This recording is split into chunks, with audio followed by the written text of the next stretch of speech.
오늘 강연은 수익형 부동산 투자 방법에 대해 알아보고 실물을 바탕으로 정확한 투자와 수익으로 연결할 수 있는 강의로서 모두에게 뜻깊은 자리가 되시리라 믿습니다.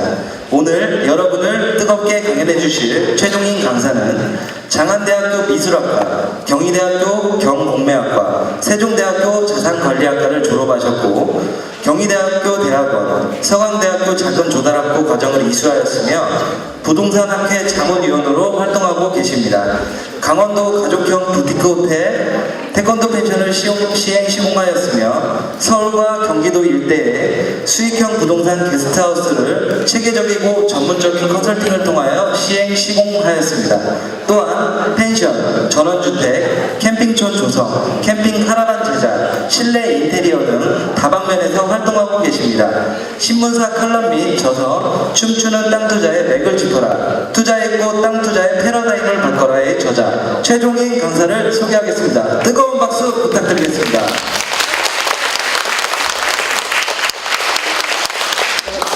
네, 안녕하십니까. 감사합니다. 네. 저기 뒤에 있는 분들은 잘 들리세요? 오늘 어쩐 일로 오셨어요?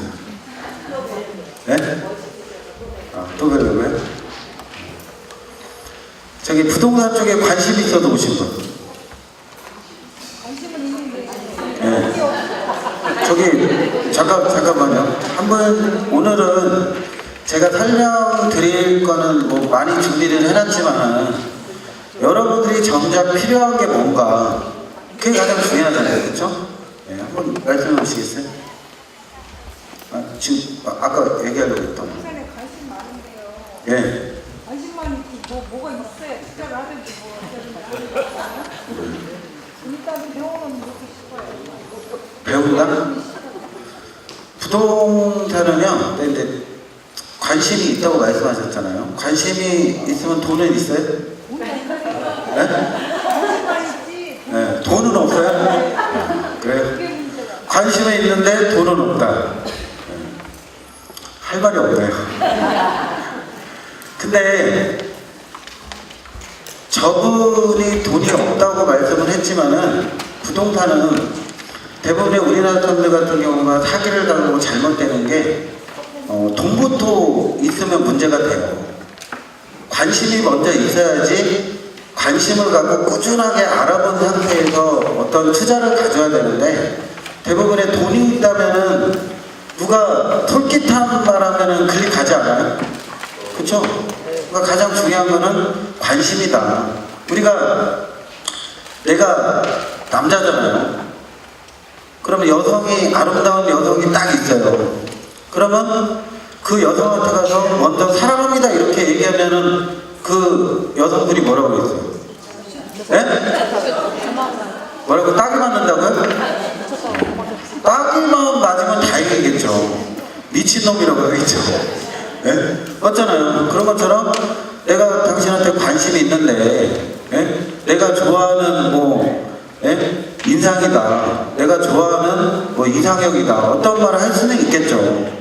근데 무조건 가서 사랑한다고 하면은 정답이 없다는 거죠. 그러니까 부동산도 마찬가지입니다. 오늘 이 자리에 참석을 한 것만이라도 여러분들은 큰 돈을 벌 수가 있단 말이에요. 근데 자는 분들이 있는 것 같아요. 예? 자야 되겠어요? 안 자야 되겠어요? 예? 앉아야 되겠죠? 예. 그러니까 잘 한번 들어보시고요. 부동산의 게 그렇습니다. 과거에는 돈이 어마어마하게 큰 돈을 가져야지 부동산이라는 걸 생각을 할 수가 있었고 또 60년대부터 지금 현재까지 우리나라가 성장을 하면서 수많은 사람들이 주택에 연연했습니다. 근데 이제는 그런 시대는 끝났고 과연 우리가 앞으로 부동산 시장이 어느 쪽으로 흘러갈 것이냐, 그러면 내 재산에 대한 부분들을 어느 쪽으로 가져갈 것이냐, 내 재산을 어떻게 보호할 것이고 어떻게 확장을 시켜줄 것이냐, 이런 부분들을 잘 들어보시면은 이해가 갈 수도 있고 또 안 갈 수도 있겠죠. 근데 이게 한순간에 뭐든지 얻을 수는 없는 거잖아요. 그래서 저희가 이번에는 설문조사를 쭉 해봤더니 많은 사람들이 관심을 갖는 게 수익형에 대한 부분이 과연 어떤 것인가, 그 다음에 소형주택에 대한 부분, 그 다음에 카라반에 대한 부분들이 관심을 좀 많이 갖는 것 같습니다. 그래서 그 위주로 준비를 했고요. 처음부터 내가 몇십억을 가지고 무슨 사업을 해야 되겠다 이런 것 때문에 대부분의 실패를 보고 잘못된 부분으로 갈 수가 있다는 겁니다. 그래서 소액을 가지고 내가 3천만 원 있으면은 3천만 원을 가지고 1억을 만들고 1억을 만들어서 10억을 만들 수 있는 부분들을 만들어 가야 되는데 과연 그 부분이 어떻게 만들 수 있을까, 그런 부분들을 한번 설명을 드리겠습니다. 아셨죠? 네, 잘 보시고 궁금한 점은 메모를 하세요. 아마 필기도구를 드렸을 거예요. 메모를 하셨다가 꼭 마지막 시간에 이제 궁금한 점을 물어보라고 하면은 그때 물어보시면은 정확하게 답변을 드리겠습니다.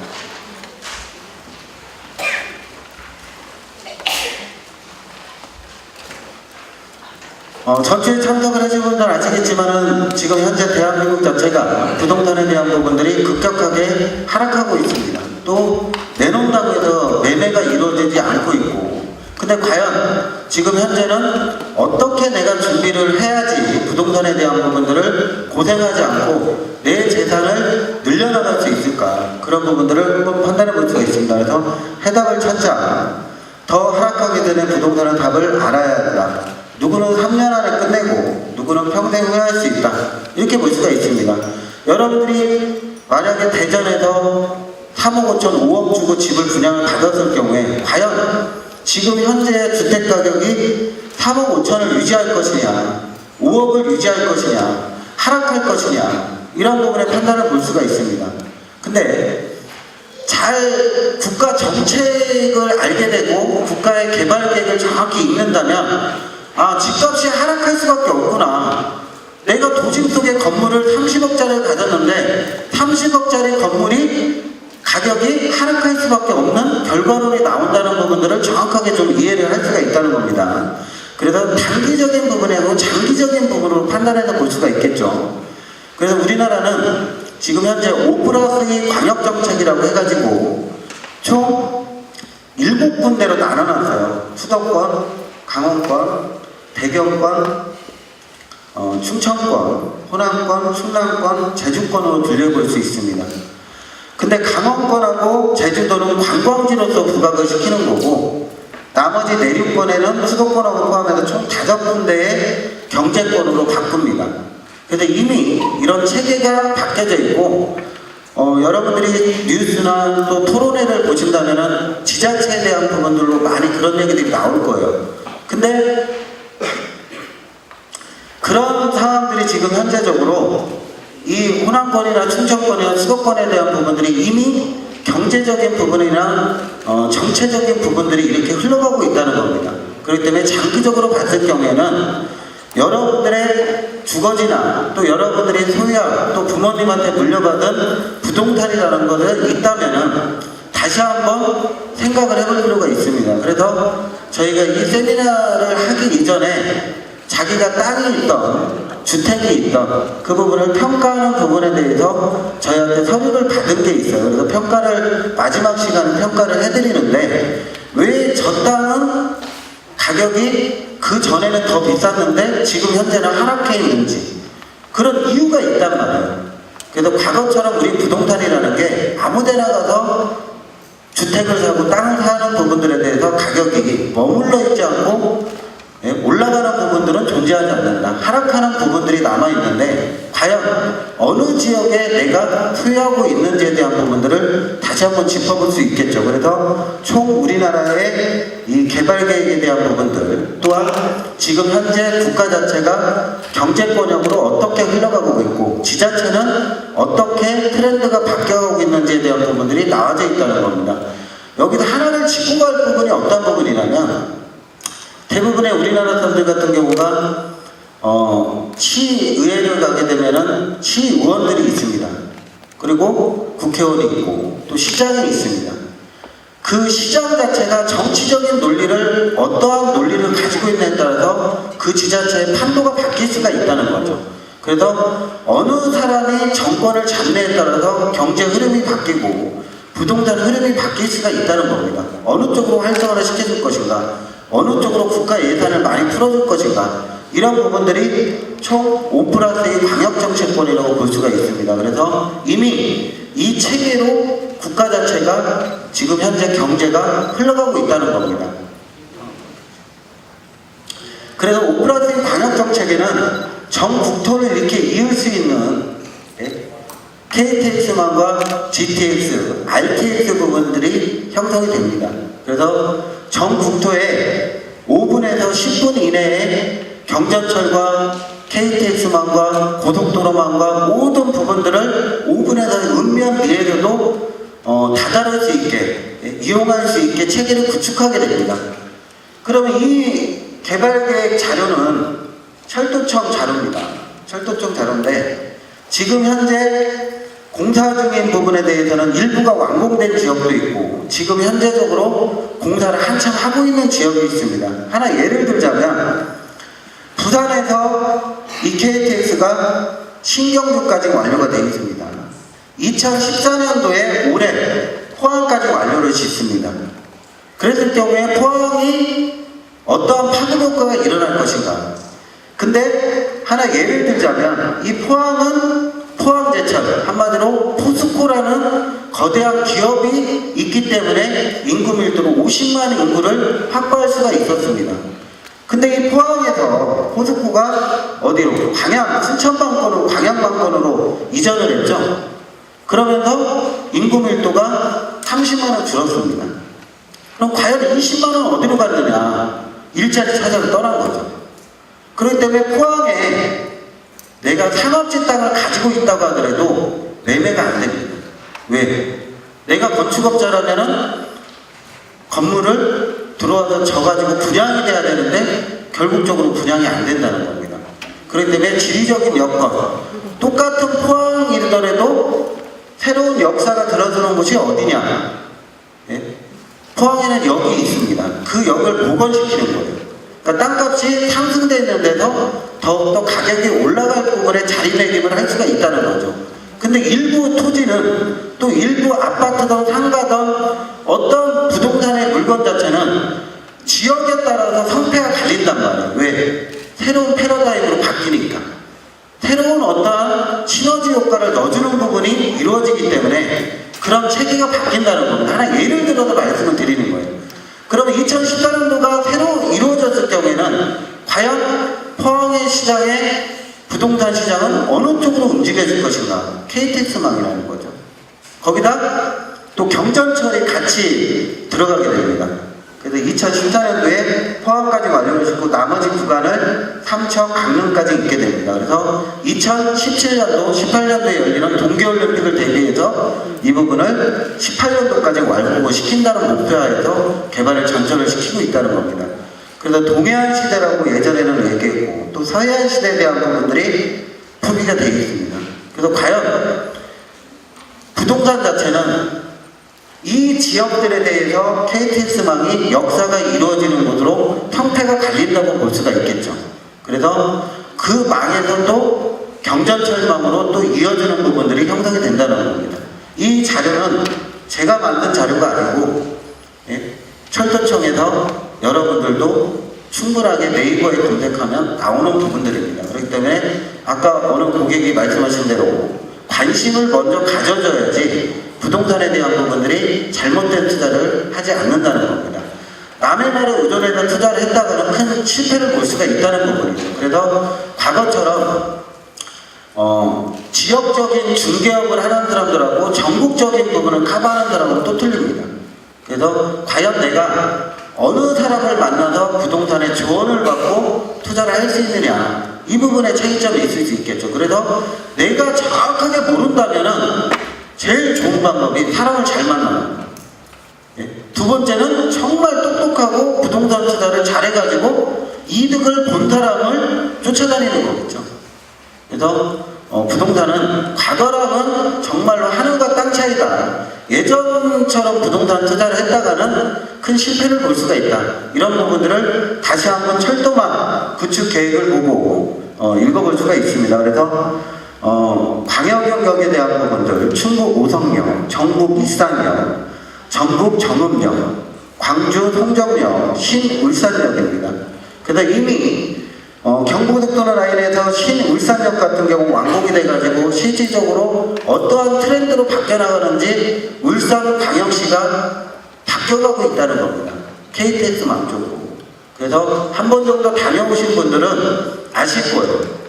트렌드가 어떻게 바뀌고 있고 어떤 형태식으로 가는지에 대한 부분들은 가장 빠르고 가장 손쉽게 이용할 수 있는 곳으로 사람이 모일 수밖에 없는 거다. 사람이 모이는 곳에 부동산은 가치성이 되는 거라고 판단해 볼 수 있습니다.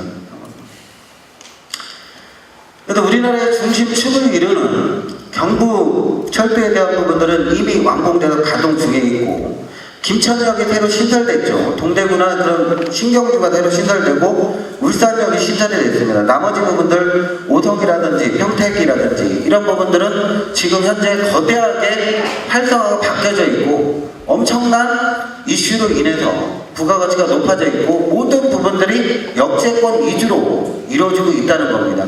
그리고 남남 쪽에 내려가면 김천역 같은 경우도 거의 윤곽에 드러났죠. 그래서 실질적으로 김천역 같은 경우도 바로 여기에서 한 40분 정도면 갈 수가 있는데 현대적으로 완공이 돼가지고 가동 중에 있습니다. 그리고 앞에 쪽에는 지금 혁신 도시가 들어와서 자리매김을 해가지고 트렌드가 김천에도 바뀌고 있다. 어느 쪽으로? 역세권 쪽으로. 그런 부분들을 다시 한번 읽어볼 수가 있습니다. 그리고 이제 이번에 신설되는 이 호남선에 대한 부분들을 보신다면 정읍역이나 일산역은 복원 작업이에요. 기존에 역이 있는 데를 복원하는 거고 공주역과 광주 송정역에 대한 부분들이 새로 거의 신설되는 거라고 볼 수가 있겠습니다. 근데 아무것도 없는 지역에 생기는 게 공주역이라고 볼 수가 있겠죠. 그래서 호남도 곧 완공이 됐을 경우에는 어떠한 트렌드로 바뀔 것인가 이런 부분들을 예측을 해본다면은 기존에 이 경부 고속철도가 있기 때문에 어떻게 바뀌었는지에 대한 부분들은 구차 제가 설명을 안 드린다고 해도 여러분들이 충분하게 이해할 수 있다고 판단해 볼 수 있습니다. 그래서 호남고속철도의 공지역 건설, 호남고속철도 전체 노선 중 2014년 말 오성 광주의 송정역을 구간이 우선 개통되면 공주 서울은 52분이 걸립니다. 이랬을 경우에 그 역세권의 판도가 어떻게 바뀔 것인가? 41분 만에 KTX가 주행한다. 이렇게 보시면 되는 겁니다. 공주하고 광주 지역에 KTX 개통이 지난 땅까지 4년간 누적된 후로 5배나 상승했다. 지금 현재 5배보다 더 상승했다고 볼 수가 있습니다. 근데 우리가 전체적인 오르지 않은 토지까지 합산해가지고 평균을 내는 거기 때문에 5배 정도로 추산해 볼 수 있지만은 개발이 안 되는 땅을 제외해놓고 상승 효과를 본다면은 12배에서 30배까지 상승하는 효과로 볼 수가 있습니다. 아무것도 없던 지역에 어떠한 역이라는 게 새로 신설되는 부분들 때문에. 그리고 KTX 3km 이내 주변 지역의 전국 집가 상승률이 약 2배나 높다. 다른 지역보다 훨씬 높아진다고 볼 수가 있겠죠. 신설역, 광명역, 천안 아산역, 오성역, 김천국역, 신경주역, 울산역을 보면 주변 지역에 대한 부분들이 4배나 올랐다는 부분들이 지표현상으로 나타나고 있습니다. 근데 실물로 따지면 더 올랐다는 거죠. 이건 개발할 수 없는 땅에 안 오는 표준으로 따졌기 때문에 4배 정도로 볼 수가 있지만은 10배, 15배, 20배까지 상승했다고 볼 수가 있습니다. 그래서 기존역, 대전역, 동대구역은 평균 7.8%, 누적 31% 상승이라고 볼 수 있습니다. 그러니까 30% 정도가 상승했죠. 왜? 기존의 역사에서 좀 더 복원한 거기 때문에 이용객이 좀 더 늘어났기 때문에 상승 효과를 가져갈 수가 있었던 거죠. 그렇게 판단해 볼 수 있습니다. 그래서 신도적 상승률은 4.5배로 두드렸다고 볼 수가 있습니다. 어떻게 해서 상승을 가주느냐? 바로 이렇게 됐던 땅이 공사를 하게 되고 나중에 이렇게 완공이 됩니다. 그래서 여기 같은 경우는 현대적으로 지금 현재 김천역이나 오성역을 이렇게 그림을 그려보신다면은 완공이 돼 있으니까 거의 그런 부분들을 볼 수 있습니다. 그래서 신설역, 광명, 천안, 아산, 오성, 김천, 구미, 신경주, 울산역의 주변은 이 어마어마하게 집가 상승을 볼 수가 있습니다. 그래서 퍼센트로 나타난 부분이고 본다면 이 주변 지역에서 이런 땅 같은 경우는 상승 효과를 볼 수가 없는 거죠. 이런 거는 같이 표준화를 시키기 때문에 4.5배라는 부분이 나오지만은 상승 효과 된 것만 판단하면 그 이상이라는 거죠. 네. 그래서 왜 역세권 주변에 투자해야 하는가 이런 부분들을 다시 한번 짚어볼 수가 있습니다. 근데 이제 그런 쪽으로 상승 효과를 볼 수 있지만은 대부분의 소액을 가지고 하는 사람들 같은 경우는 중간에 팔고 빠지는 역할밖에 되지가 않습니다. 그래서 차입금에 대한 부분들이 요즘에 양도 차익의 세금을 부과를 하기 때문에 장기적으로 보유를 해야 되고, 그랬을 경우에는 실질적으로 자기가 건축행위를 하는 게 세금적인 부분을 빠져나갈 수 있다. 탈세는 불법, 절세는 합법이다. 이렇게 볼 수가 있습니다. 그래서 여러분들한테 새로운 이 주거 문화나 새로운 부분의 트렌드가 바뀐 부분에 설명을 드린다면, 주거 트렌드, 쉐어하우스라는 부분은 어떤 부분이냐면, 옛날에 여러분들 하숙집 아시죠? 네? 그런 형태. 그러니까 고시원이나 그런 부분들보다 쉐어하우스에 대한 부분들이 젊은 층들 같은 경우는 더 선호를 한다. 왜? 혼자 있는 외로움 때문에, 네? 외로움 때문에 사람들이 많이 거주하는 쉐어하우스가 돌풍을 일으키고 있습니다. 그래서 고시텔이나 그런 데보다 더 뜨는 지금 업종이 쉐어하우스라고 볼 수가 있습니다. 그래서 저번 자본을 가지고 시작을 할 수가 있고, 또 국가 자체에서도 많은 자금을 지원을 해주고 있습니다. 그렇기 때문에 이런 부분들을 만들었을 경우에는 저렴한 비용과 공동체 생활을 할 수 있다는 이유로 쉐어하우스를 찾는 이유가 많다. 전국 1인 가구 수가 이렇게 올라가는 부분들이에요. 표준으로. 그래서 2030년에는 이렇게 바뀐다는 겁니다. 그렇기 때문에 이런 주택 문화에 대한 부분들은 이제는 완전히 트렌드가 바뀔 것이다. 그렇게 볼 수가 있습니다. 도시형 생활주택지를 주거 트렌드에 대한 부분에, 쉐어하우스에 대한 부분들이 이렇게 모여서 다양하게 같이 뭐 즐길 수가 있고, 토론도 할 수 있고, 친구도 사귈 수가 있고, 그런 부분들입니다. 그리고 나머지 이제 개인적으로 자기 방에 들어가면 독립제식으로 이루어져 있기 때문에 주거에 대한 부분들에 대해서 뛰어난 상품으로 호응을 받고 있습니다. 그러니까 오피스텔에 혼자 들어가서 외롭고 쓸쓸하게 생활을 하는 것보다 쉐어하우스에 대한 부분들이 그만큼 많은 사람들을 사귈 수가 있고 공동체 생활을 할 수 있기 때문에 어떠한 부분에 대해서 바뀔 수가 있다는 부분이죠. 성격도 바뀔 수가 있고, 자기가 또 친구도 사귈 수가 있고, 여러 가지로 바뀔 수 있는 부분들이에요. 이런 부분들을 수익을 가지고 할 수 있는 부분으로 판단해 볼 수 있습니다. 그래서 도시형 생활주택은 몇 년 사이에 가장 큰 관심을 받은 수익형 부동산이다. 쉐어하우스는 세대, 내부가 비교적 면적이 작은 방의 점을 감안해서 한정된 공간 안에 너무 많은 기능을 넣기보다는 필요한 역할만 할 수 있도록 계획의 공간을 이용한 최대화한 것이 특징이다.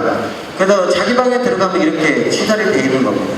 나머지에 나오게 되면은 이렇게 공동체 생활을 할 수가 있는 부분이고, 또 샤워 시설 같은 경우도 여러 부스를 만들어서 이렇게 밀리지 않고 충분하게 활용 공간을 활용할 수 있는 부분으로 만들었을 경우에는 오피스텔이나 우리가 레지던스나 그런 쪽에 투자를 가는 것보다 땅을 직접적으로 구입해서 자기가 3억이라는 돈이 있다. 그러면 이 정도 쉐어하우스를 만들 수가 있어요. 땅까지 구입해서 도시 외곽 쪽에 가능한 부분이죠. 그랬을 경우에는 10억짜리, 20억짜리까지도 만들 수가 있다. 그러니까 우리가 도시 쪽에서만 집착할 필요가 없다는 겁니다. 예전처럼 20억짜리, 50억짜리 빌딩을 사서 임대 수익만 받고 살겠다. 예, 그런 시대는 이미 트렌드가 바뀌지 않았나. 왜? 여러분들이 더 잘할 것이라서 겁니다. 대전에도 상권이 바뀌는 거. 새로운 신도시가 형성되고, 또 새로운 지하철이 들어가게 되고, 그 지역에 백화점이 형성이 됐을 경우에는 트렌드가 바뀔 수밖에 없다는 거죠. 그러면 안정적으로 빌딩을 보유하고 있던 사람들은 임대 수입이 거치지가 않습니다. 그랬을 경우에는 문제점이 또 부각이 되고, 안정적으로 내가 재산을 어떻게 불릴 것인가, 어떻게 만들 것인가, 이런 부분들은 새로운 시대와 문화에 맞춰서 우리가 바뀌어야지 수익을 창출할 수 있다고 볼 수가 있습니다. 그래서 지금 현재는 서울 같은 경우는 이런 부분으로서 많이 변화를 갖고, 또 고시텔이나 그런 부분들도 쉐어하우스로 트렌드를 바꾸고 있고, 또 모텔 같은 경우가 운영이 안 되던 것들을 이렇게 바꿔가지고 큰 수익을 만들고 가치성을 바꿨습니다. 또 외국인들 같은 경우도 많이 들어오기 때문에 자녀들이 어린 학생들 같은 경우는 폐화 때문에 또 쇠하우스를 하고 또 게이트하우스를 해서 운영체계를 잡는 사람들이 생각 자체가 많이 바뀌었다는 거죠. 그래서 주거지 안에서도 숙박시설에는 어떤 부분들이 통용이 된다. 그래서 그런 부분들의 트렌드가 시대가 변함에 따라서 바뀌어가고 있는 부분들을 읽는다면 남들보다 좀 더 빨리 움직인다면 큰 어떠한 부분을 만들 수가 있다고 판단해 볼 수 있습니다.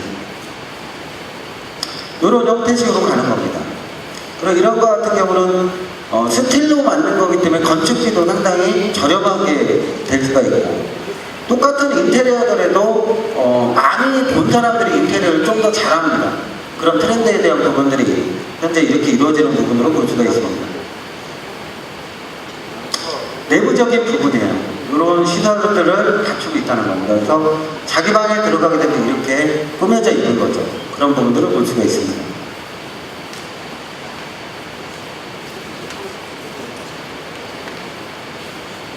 그러니까 오피스텔 같은 경우는 활용도가 너무 떨어진다는 거예요. 근데 이런 거 같은 경우는 적은 자본을 가지고 했을 경우에도 큰 수익을 남길 수가 있다. 이런 부분을 볼 수가 있습니다. 도시공사할 때 처음 텃봤던 거는 17평짜리인데 그래서 내부적인 부분을 이렇게 보면 되는데 도시 외곽 쪽에 이걸 판단했을 경우에는 자기가 처음부터 막 20채, 30채를 지려면 대형으로 갈 수밖에 없다는 거죠. 근데 처음에 내가 9채부터 시작해가지고 10채, 20채, 30채로 갈 수가 있다는 겁니다.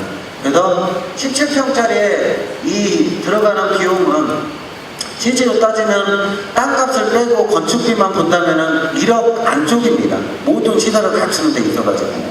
그랬을 경우에 땅을 저렴하게만 구입을 하고 사람이 모이는 쪽에 이런 부분들을 잡는다면은 내가 객실을 좀 더 늘렸다. 17평짜리든 7평짜리도 가능하겠죠. 이제 넘어가면은 더 작은 평수들이 볼 수가 있으니까. 그런 것들을 2, 30개만 갖춘다고 하더라도 가족형 호텔로 승인을 받아낼 수 있습니다. 그랬을 경우에는 30억짜리 재산가로 갈 수가 있다는 거죠. 내 돈은 얼마 안 들고 그런 부분을 판단해 볼 수가 있습니다. 그래서 이거 같은 경우는 이제 용인 쪽에 있는 건데 17평으로 이 부분을 만들어서 활용을 하는 부분들입니다. 그리고 나머지 돈은 분산 투자를 해서 또 수입을 얻을 수가 있는 부분들이 존재를 한다는 겁니다. 이런 것 같은 경우는 더 적은 평수라고 볼 수가 있겠죠. 그래서 외관을 보이게 철거점을 해서 벽돌을 쌓아가지고 이제 돌을 싸서 만든 부분을 볼 수가 있습니다. 내부적인 부분이. 그리고 외국 같은 경우도 이렇게 진한 부분들이 존재를 하는 거죠. 근데 이런 부분들은 해외에서 많이 볼 수가 있습니다. 근데 지금 현재 국내에도 이런 기술이 엄청나게 발전이 돼 있고 건축에 대한 부분들은 세계적으로 못지않게 할 수가 있습니다. 내부적인 부분도 마찬가지고. 그리고 어느 지역이든지 특히 이제 이 광역시설에도 지방에 거주하는 사람들 같은 경우가 조금만 멀면은 이렇게 투자로 회피하는 경우가 상당히 많습니다. 근데 만약에 강원도에 이런 자연환경 보전 지역에 자기 땅을 보유하고 있다. 이런 컨테이너 박스 하나만 갖다 놓고 하더라도 여름철에 3천에서 5천만 원 수입을 창출할 수가 있다는 겁니다. 그렇기 때문에 사람들이 많이 모이는 쪽에 활용도가 있는 땅이라면은 지목은 상관없이 배팅이 갈 수가 있다는 거죠. 그래서 이런 거 같은 경우도 뭐 몇백만 원밖에 이거는 200 정도면 구입할 수 있습니다. 그래서 자기 땅에 실제로 활용할 수가 있고 또 여름철에도 임대 개념으로 받아서 활용할 수 있는 부분으로 판단해 볼 수 있습니다. 그래서 보다 쉽고 값싸고 친환경이면서 소비자에게 책임감을 줘 모두에게 주목받는 컨테이너 상점이다. 근데 이건 외국 같은 경우가 이렇게 활용이 되고 있는데 지금 현재 우리나라 같은 경우도 관광지에 가게 되면 많이 이런 부분을 조성이 되어 있고 서울 한강에 가면은 예전에 그런 박스를 다 없애고 이런 형태식으로 좀 더 규모가 있게 바꿨습니다. 네, 그런 부분을 판단해 볼 수가 있습니다. 이것도 마찬가지로 난방과 편함에 있는 소형 컨테이너 하우스예요. 그래서 컨테이너로 이렇게 만들 수가 있다는 겁니다. 그래서 뭐 다양한 방면이겠죠. 여기다 테라스를 길게 뽑으면은 야외 커피숍을 만들 수가 있고 또 거기다 마케팅을 넣는다면은 차이점이 있을 수가 있겠죠. 그래서 이런 부분으로서 자기가 땅을 가지고 있는데 활용도를 할 수가 있다는 거죠. 근데 가장 중요한 거는 토지가 있든 뭐가 있든 사람이 오지 않는 곳에 갖는다면 필요가 없다는 거예요. 전제 조건은 무조건 사람이 모여드는 곳에 내게 있어야지 이런 것도 할 수가 있다는 겁니다. 그래서 이런 가치성으로 바꿨을 경우에는 권리금을 형성을 시킬 수가 있습니다. 그래서 지금은 세금을 빠져나갈 수 있는 방법은 아무것도 존재하지 않지만은 권리금으로서는 빠져나갈 수가 있습니다. 국가 자체가 권리금을 인정을 해주지 않는 한은 빠져나갈 수 있다는 거죠. 바로 그 차이점이라고 볼 수가 있습니다. 그래서 내 땅을 활용하고 목적을 바꾸는 부분에 대해서 부동산은 지목을 내가 바꿀 수 있다면 환경보전지역도 배팅이 갈 수가 있는 겁니다. 근데 일반인들은 안 된다고 생각을 갖죠. 자연환경보전지역에도 용적률과 건폐율이 있습니다. 거기에 특성에 맞게 용적률과 건폐율을 활용할 수 있다면 답이 나온다는 거죠. 우리나라의 국립공원에 가게 되면 건축물을 짓지 못하게 되어 있습니다. 근데 여러분들이 등산을 하게 되면 입구에 있는 것들이 있죠.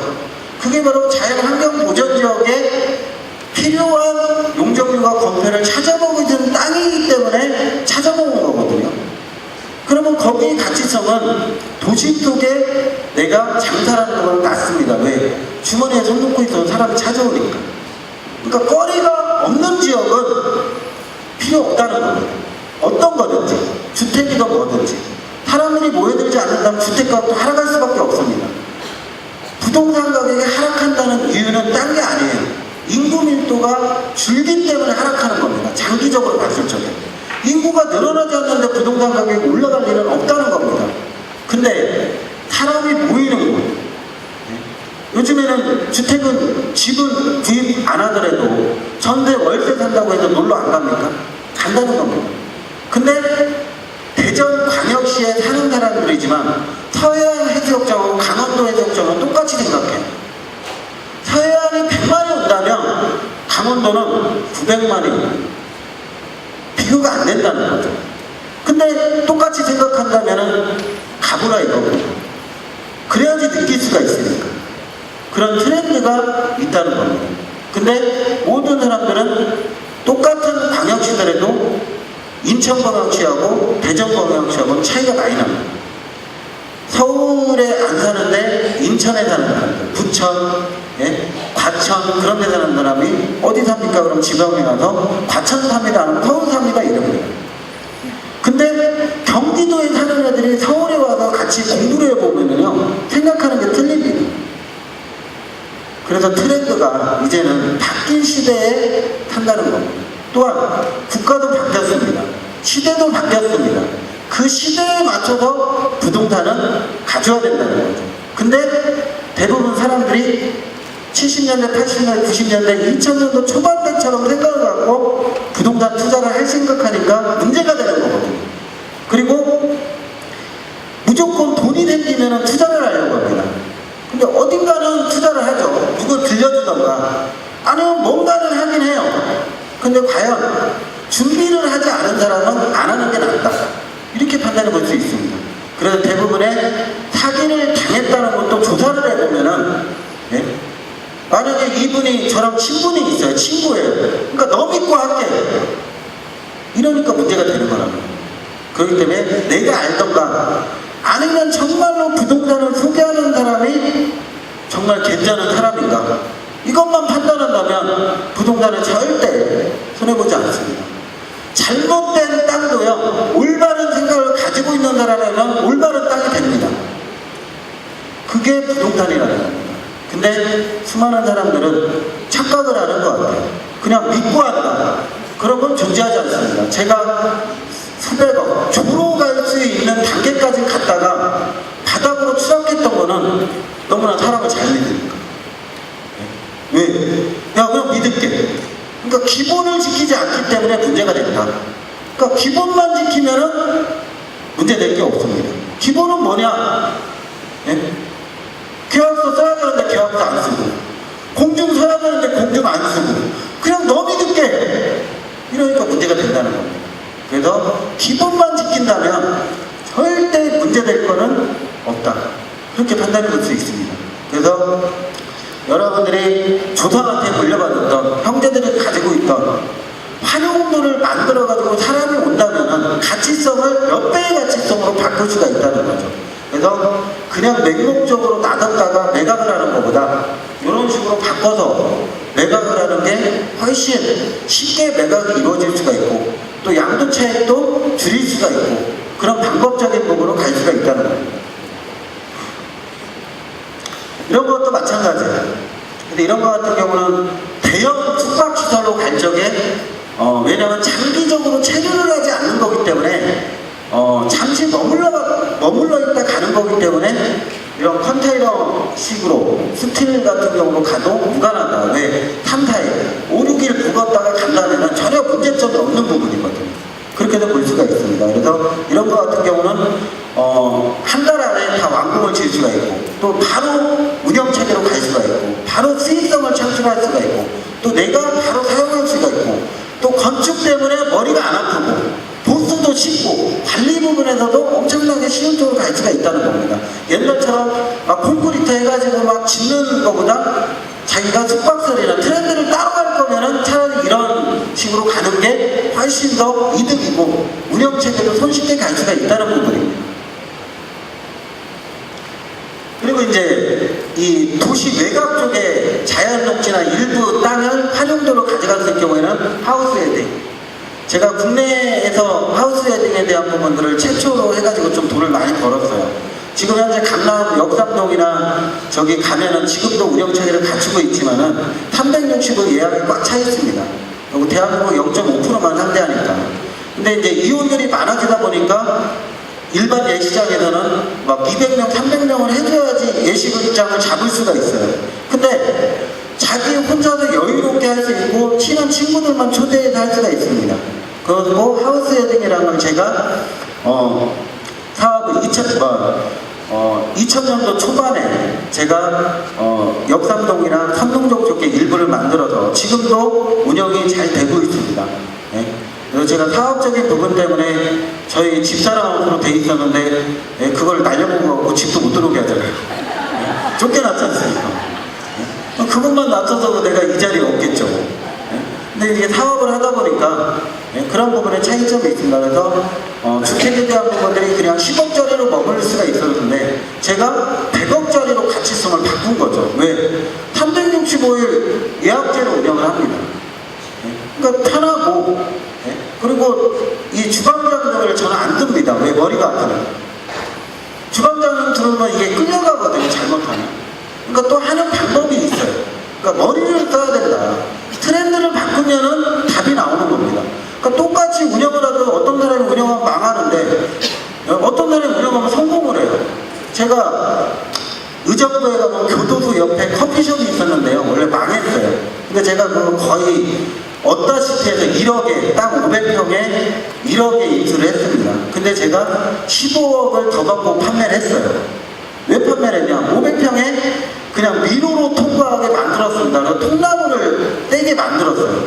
그래갖고 닭다리 하나에 5,000원씩 받아서 4개 쌓아가지고 오일에 싸서 구워 먹을 수 있게 하는데 커피는 12,000원 받습니다. 그리고 촛불로 등은 별로 안 썼어요. 촛불로 해서 일간에 씌워가지고 했는데 분위기가 있으니까 한 6개월 되니까요 줄 서요. 그래가지고 이게 계속 잘 될 수는 없거든요. 그래서 저는 권리금 받고 빠져버렸죠.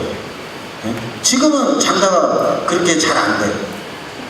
그러니까 어떤 트렌드로 바꾸느냐 어떻게 하느냐에 따라서 틀리다는 거예요.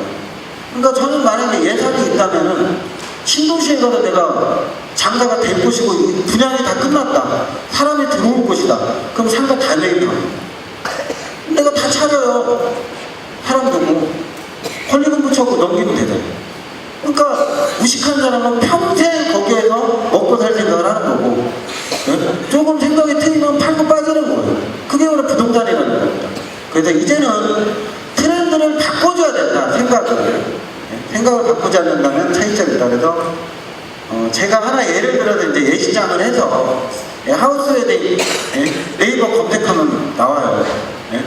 그래서 이런 것도 자금 능력이 조금 되는 사람은 이런 걸 했을 경우에는 큰 수입을 또 창출할 수가 있고 어마어마한 금액들을 갈 수가 있는 부분으로 볼 수가 있습니다.